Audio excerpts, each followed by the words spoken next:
आता सध्या कसं झालंय ना, म्हणजे प्रत्येक मुलं, लहान मोठी माणसांपर्यंत सर्व फार विचार करायला लागले. अगदी मी सुद्धा. प्रत्येकजण उद्याचा विचार करतो, पण आजचा विचार कोणी करते? प्रत्येकाला त्याच्या आयुष्यात उद्या काय होणार याची चिंता लागली आहे. अरे पण आजचा दिवस तर नीट जगा, मग उद्याची वाट बघा. बघा ना, आपण लहान होतो, मग आपण मोठे झालो, पण आपण इतके मोठे नाही झालो जितके व्हायला पाहिजे होते.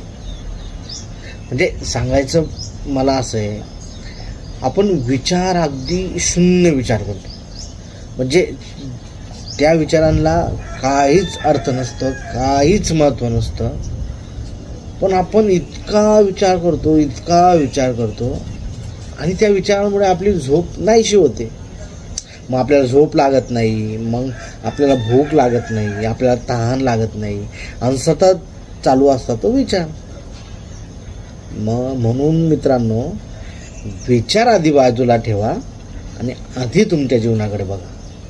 कारण तुमच्याकडे फक्त आजचा दिवस आहे, उद्याचा नाही. थँक्यू.